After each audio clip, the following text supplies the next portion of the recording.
नमस्कार शेतकरी बांधवांनो, खरीप हंगाम 2024-25 सालासाठी कांदा, मका, बाजरी, तूर, वाटाणा आणि हरभरा यासाठी ऑनलाईन पद्धतीनं ₹1 पीक विमा भरण्यास 15 जून 2024 पासून सुरुवात झालेली आहे। तर मित्रांनो, हा जो पीक विमा आहे, हा पीक विमा अगदी मोबाईलवरून सुद्धा तुम्हाला भरता येईल आणि तो मोबाईलवरून कसा भरायचा याची माहिती, अगदी संपूर्ण माहिती या व्हिडिओच्या माध्यमातून आपण पाहणार आहोत।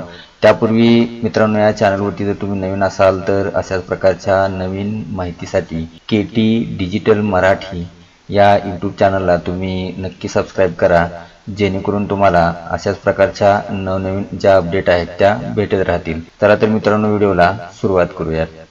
मित्रांनो, तुमच्या मोबाईलमध्ये जे क्रोम ब्राउझर आहे ते क्रोम ब्राउझर ओपन करायचे आहे आणि त्याच्यामध्ये pmfby.gov.in असं टाईप करून तुम्हाला सर्च करून घ्यायचं आहे। याची लिंक मित्रांनो तुम्हाला मी डिस्क्रिप्शन बॉक्समध्ये दिलेली आहे। त्यानंतर काहीसं असं पेज ओपन होईल। या ठिकाणी फार्मर कॉर्नर नावाचा जो ऑप्शन दिसतोय यावर तुम्हाला क्लिक करायचं आहे। जर तुम्ही शेतकरी बांधवांनो या ठिकाणी यापूर्वी जर नोंदणी केली असेल तर लॉग इन फॉर फार्मर या ऑप्शनवरती क्लिक करायचं आहे। नसेल तर पुढचा जो ऑप्शन दिसतोय गेस्ट फार्मर नाव त्यावरती क्लिक करायचं आहे। काहीसं असं पेज इथं ओपन होईल। या पेजवरती शेतकरी बांधवांनो तुम्हाला तुमची जी संपूर्ण माहिती आहे ती संपूर्ण माहिती यावरती भरायची आहे। या ठिकाणी तुमचं फुल नेम म्हणजे संपूर्ण नाव आहे। या ठिकाणी बँक पासबुकवरील नाव आहे। रिलेशनशिप म्हणजे जर तुम्ही फॉर्म भरत असाल तर तुमच्या वडिलांचं नाव, एखाद्या महिलेचा फॉर्म भरत असेल तर तिथं त्यांच्या पतीचं नाव लिहायचं आहे। त्यानंतर शेतकरी बांधवांनो, रिलेशनशिपमध्ये इथं वडिलांचं किंवा पतीचं नाव लिहिल्यानंतर या ठिकाणी हा जो मोबाईल नंबर आहे हा मोबाईल नंबर तुमचा इथं टाकून घ्यायचा आहे। त्यानंतर तुमचं वय टाकायचं आहे। या ठिकाणी तुमची जी कास्ट कॅटेगरी आहे ती कास्ट कॅटेगरी इथं तुम्हाला निवडून घ्यायची आहे।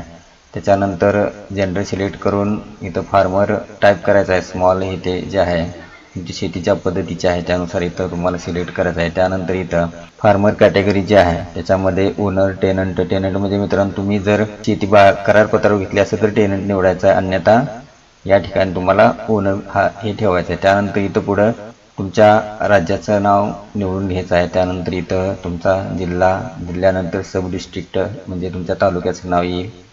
त्यानंतर शेतकरी बांधवांनो या ठिकाणी तुमच्या गावाचं नाव, टाउन, विलेज, इथं तुमचा जो पत्ता आहे तो पत्ता टाकायचा आहे आणि इथं पोस्टल पिनकोड जो आहे तो तुमच्या गावातील आधारच्या पाठीमागे लिहिलेला असतो तो इथं पिनकोड टाकून घ्यायचा आहे। त्यानंतर मित्रांनो फार्मर आय डी या ठिकाणी तुमचा आधार नंबर टाकायचा आहे। आय डी नंबरमध्ये do you have IFSC yes म्हणून तुम्हाला इथं IFSC नंबर टाकून घ्यायचा आहे किंवा नो म्हणून तुम्ही सर्चसुद्धा इथं करू शकता। इथं IFSC कोड टाकल्यानंतर या ठिकाणी स्टेट निवडायचा आहे। त्याच्यानंतर अजून इथं एकदा तुमचा जो जिल्हा आहे तो जिल्हा निवडायचा आहे। या ठिकाणी तुमच्या बँकेचं नाव म्हणजे state bank, bank of India ते निवडायचं आहे। ब्रँच हे जे आहे ते निवडायचे आहे। अकाउंट नंबर टाकायचा आहे, तोच अकाउंट नंबर अजून एकदा टाकायचा आहे। हा जो कॅप्चा आहे हा कॅप्चा जसा आहे तसा तुम्हाला या ठिकाणी खाली हा जो बॉक्स दिसतो या बॉक्समध्ये फिल करायचा आहे आणि त्याच्यानंतर क्रिएट युजर हा जो ऑप्शन दिसतो यावरती तुम्हाला क्लिक करायचा आहे। त्यानंतर मित्रांनो पुढं इथं नॉमिनी डिटेल्स म्हणजे त्यांची डिटेल्स इथं भरू शकता वारसदाराची। नेक्स्ट केल्यानंतर मित्रांनो इथं पुढं तुमचं जे अकाउंट नंबर आहे पहिले दिलेलं किंवा मागा भरलेलं ते इथं दिसेल किंवा तुम्ही जर दुसरा अकाउंट नंबर करायचा असेल तर ॲड करू शकता। त्यानंतर इथं चेकबॉक्स दिसतो त्याला क्लिक करायचं आहे आणि नेक्स्ट करून घ्यायचं आहे। नेक्स्ट केल्यानंतर शेतकरी बांधवांनो या ठिकाणी तुमचं जे क्रॉप डिटेल आहे ती क्रॉप डिटेल इथं भरून घ्यायची आहे। महाराष्ट्र आल्यानंतर इथं प्रधानमंत्री फसल विमा योजना एक निवडायचं आहे। इथं खरीप 2024 आलेलं आहे पुढं। त्यानंतर तुमचं जर पीक बहुवर्गीय असेल किंवा एकापेक्षा जर जास्त पिके असतील तर मिक्स क्रॉपिंगवरती क्लिक करायचं आहे, अन्यथा नोवरती क्लिक करून तुमच्या शेतामध्ये जे पीक आहे जे काय असेल ते तूर, बाजरी, मका, कांदा जे काय आहे ते इथून तुम्हाला निवडून घ्यायचं आहे। त्यानंतर ते पीक लावणी ज्या दिवशी केली किंवा त्या पिकाची पेरणी ज्या दिवशी केली ती तारीख या ठिकाणी तुम्हाला टाकून घ्यायची आहे।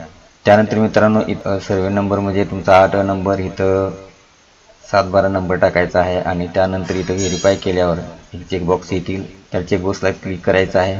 तिथं तुमचं नाव इथं दाखवलं जाईल आणि व्हेरीफाय करून त्याच्यानंतर असा बॉक्स आल्यावर सबमिट करून घ्यायचा आहे। तर मित्रांनो इथं सबमिट करून घेतल्यानंतर इथं ॲड नावाचा जो ऑप्शन दिसतो यावरती क्लिक करायचा आहे। यावरती क्लिक केल्यानंतर अशा पद्धतीनं तुमची जी माहिती आहे ती या ठिकाणी डिस्प्ले होईल। तुमचा जिल्हा, गावाचं नाव, सर्वे नंबर, जे पाठीमागून भरलेली माहिती आहे ती पूर्ण इथे डिस्प्ले होईल। पुढे नेक्स्ट केल्यानंतर मित्रांनो तुम्ही या पानावरती याल। या ठिकाणी तुम्हाला बरीचशी डॉक्युमेंट अपलोड करायची आहेत। त्याच्यामध्ये बँक पासबुक आहे, 7/12 आहे आणि पीक पेरा आहे। टेनंट सर्टिफिकेट जे आहे मित्रांनो, तुम्ही जर का शेती भाडे करार तत्वावरती घेतलेली असेल तर ते जोडायचं आहे, अन्यथा नाही। त्यानंतर मित्रांनो इथं जी सर्व डॉक्युमेंट आहेत ती सर्व डॉक्युमेंट तुम्हाला PDF मध्ये स्कॅन करून मोबाईलमध्ये घ्यायचे आहेत। त्याच्यामध्ये बँकेचं पासबुक, 7/12 आणि तुमचं जे पीक पेरा आहे ते पीक पेरा प्रमाणपत्र। तर मित्रांनो पीक पेरा जे प्रमाणपत्र आहे त्याची लिंक मी तुम्हाला डिस्क्रिप्शन बॉक्समध्ये दिली आहे। त्या ठिकाणून तुम्ही ते डाउनलोड करून घ्यायचं आहे आणि त्याच्यावरती जी सर्व माहिती आहे ती सर्व माहिती तुम्हाला पेनने लिहायची आहे आणि नंतर ते स्कॅन करून घ्यायचं आहे। स्कॅन केलेली ही जी PDF तिन्ही फाईल आहेत ह्यानंतर एक एक तुम्हाला अपलोड करायचे आहेत। इथं तुम्हाला सुरुवातीला तुमचं जे बँक पासबुक आहे हे बँक पासबुक अपलोड करून घ्यायचं आहे। त्याच्यानंतर दुसरे जे ऑप्शन आहे या ठिकाणी तुमचा जो 7/12 आहे स्कॅन केलेला तो 7/12 या ठिकाणी तुम्हाला अपलोड करून घ्यायचा आहे आणि या ठिकाणी तिसऱ्या ऑप्शनमध्ये तुम्हाला तुमचा जो पीक पेरा आहे तो पीक पेरा या ठिकाणी अपलोड करायचा आहे। मित्रांनो ही जी डॉक्युमेंट आहेत view passbook, view land record याच्यावरती क्लिक केल्यानंतर तुमचे अपलोड केलेले डॉक्युमेंट इथं तुम्हाला दिसतील। त्याच्यानंतर अपलोड नावाचे हे जे बॉक्स आहेत या प्रत्येक बॉक्सला तुम्हाला इथं क्लिक करायचं आहे, त्याशिवाय तुमची डॉक्युमेंट आहे ती अपलोड केली जाणार नाहीत। इथं अपलोड केल्यानंतर एक मेसेज डिस्प्ले होईल, पासबुक अपलोड सक्सेसफुली। त्याच्यानंतर तुम्हाला 7/12च्या समोर ही अपलोड नावाचा ऑप्शन आहे त्याच्यावरती क्लिक करायचं आहे। त्यानंतर माय पीक पेरा नावाच्या पुढे एक ऑप्शन आहे त्याच्यावरती क्लिक करायचं आहे आणि नंतर मित्रांनो तुम्हाला नेक्स्ट करून घ्यायचं आहे। नेक्स्ट केल्यानंतर पुढं हे जे पेज आहे हे पेज तुम्हाला या पानावरती घेऊन येईल। इथं तुमची सर्व माहिती तुम्ही आत्तापर्यंत जी माहिती भरली आहे ती सर्व माहिती इथं दाखवलेली असेल।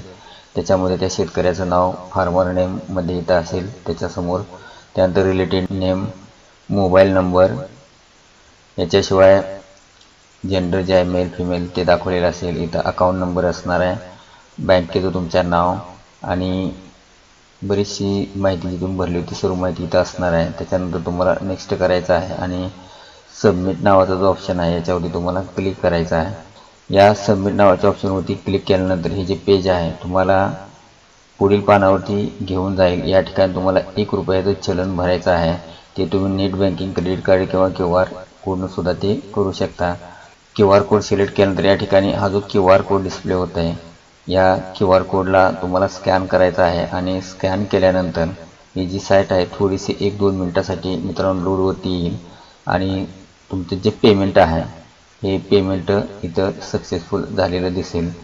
त्याच्यानंतर इथं ॲप्लिकेशन नावाचा जो ऑप्शन आहे याच्यावरती क्लिक करायचा आहे। त्याच्यावरती क्लिक केल्यानंतर इथं खाली ही जी सर्व माहिती दाखवलेली आहे या पद्धतीने तुमची माहिती इथं भरलेली जी आहे ती तुम्हाला पाहायला मिळेल। इथं तुमचं जर स्टेटस चेक करायचं असेल तर ॲप्लिकेशन स्टेटसवरती यायचं आहे फिरून पहिल्याच पानावरती। इथं तुमच्या मोबाईलवरती एक रिसिप्ट नंबर आलेला आहे तो नंबर इथे टाकायचा आहे।